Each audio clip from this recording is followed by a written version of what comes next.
Jadi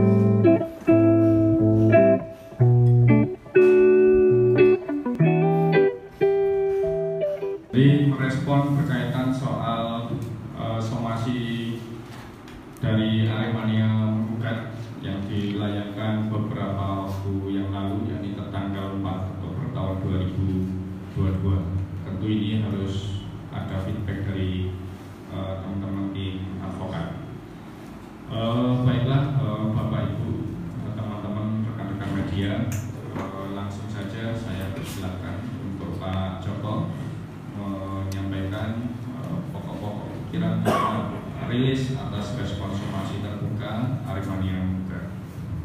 Saya persilakan. Oke, terima kasih.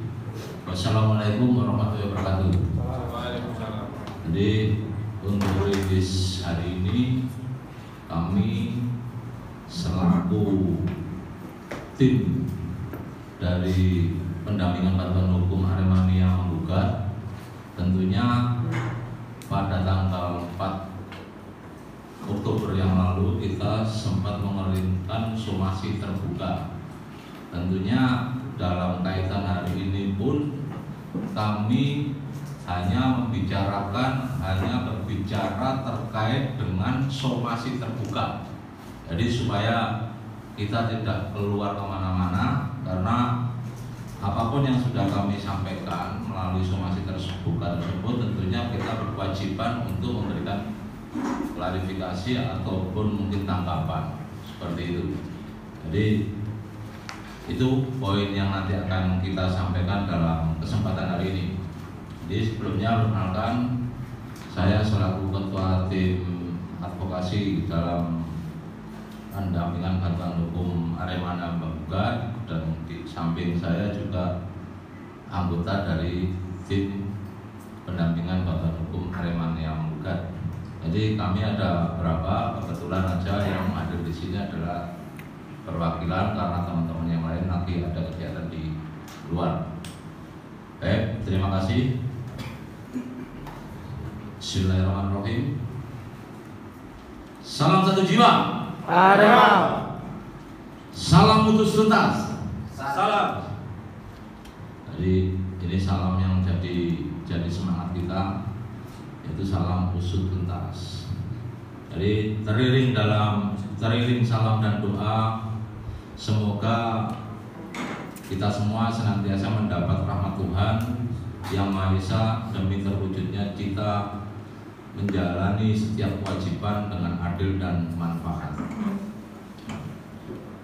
Dalam kesempatan ini, kami yang tergabung dalam tim pendampingan bantuan hukum Aremania Menggugat bermaksud untuk menanggapi secara terbuka terkait hal yang berkembang di publik berkaitan dengan somasi terbuka kami yang kita sampaikan tanggal 4 Oktober 2022 tentang persoalan tragedi Kanjuruhan pada tanggal 1 Oktober 2022.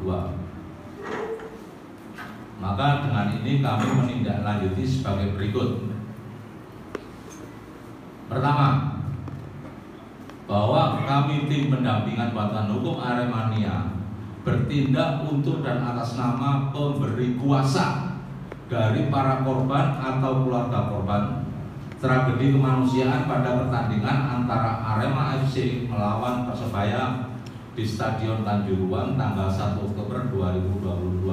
Sehingga dengan dasar tersebut perlu kami sampaikan, kita akan melakukan langkah-langkah hukum baik secara litigasi maupun non litigasi. Jadi dalam poin pertama ini adalah tentang legal standing kita. Yang kedua, bahwa kami mengapresiasi setinggi-tingginya atas respon dari Bapak Presiden Republik Indonesia, Panglima TNI, Kapolri, dan instansi lain yang telah menanggapi somasi terbuka dari Aremania Menggugat tertanggal 4 Oktober 2022 serta mendorong percepatan penanganan tragedi kemanusiaan di Stadion Kanjuruhan dengan adanya penetapan 6 tersangka pada press rilis yang dilakukan pada tanggal 6 sehari dari tenggat waktu somasi terbuka kami berakhir. Yang mana upaya tersebut sedikit membantu meredam kekecewaan dari para korban, keluarga korban khususnya, dan masyarakat Arema dan Malang pada umumnya. Ketiga, bahwa kami berpendapat dengan keluarnya penetapan status tersangka tersebut, ini hanya merupakan langkah awal yang baik. Namun hal ini tidak menjadikan permasalahan tersebut dianggap selesai. Ya, jadi ini kita harus garis bawahi bahwa dengan upaya itu kita sambut positif, tapi ini hanya merupakan langkah awal. Bagi kami melihat langkah awal yang baik dan bukan berarti permasalahan ini selesai di sini. Tetapi merupakan titik awal yang melakukan pengusutan secara tuntas dari pihak kepolisian demi kepastian hukum yang berkeadilan. Tentunya harapan kami proses ini terus berjalan sehingga pihak-pihak lain yang terkait baik secara kelembagaan maupun non kelembagaan dapat dimintai pertanggungjawaban secara hukum. Jadi poin ini dengan momen yang awal penetapan status tersangka 6 orang tersangka, ini harapan kami akan dapat berkembang sehingga dapat mudah-mudahan dapat menarik semua pihak-pihak baik kelembagaan maupun non kelembagaan dapat mempertanggungjawabkan di muka hukum. Saya lanjutkan. Yang keempat, bahwa kami selalu siap berkoordinasi dan bersinergi dengan pihak yang mempunyai tujuan yang sama dalam memperjuangkan dan mengawal proses penegakan hukum tragedi di Stadion Kanjuruhan tanggal 1 Oktober 2022 demi mengusut tuntas peristiwa tersebut seterang-terangnya. 5. Bahwa kami berharap kepada pihak-pihak agar tidak melakukan hal-hal yang bersifat intimidasi, diskriminasi, dan kriminalisasi terhadap para saksi dan atau para korban atas tragedi di Stadion Kanjuruhan. 6. Bahwa kami percaya bahwa Kapolri beserta jajarannya mampu mengungkap siapa-siapa yang terlibat baik secara langsung maupun tidak langsung atas terjadinya tragedi di Stadion Kanjuruhan yang menelan korban jiwa 131 orang tersebut. Tentunya dengan penanganan secara profesional dan transparan dengan harapan mampu memberikan rasa keadilan yang menyeluruh. 7. Bahwa terkait adanya pihak-pihak yang mengkritisi somasi terbuka kami, pada prinsipnya kami menghargai pendapat apapun yang berkembang dan kami berkomitmen memilih untuk tidak menanggapi hal tersebut karena kami ingin fokus mengawal setiap tahap proses hukum sampai tuntas.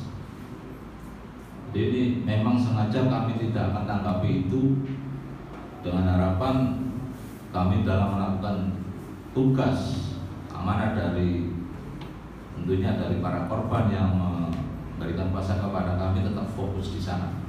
Jadi tidak untuk kepentingan lain.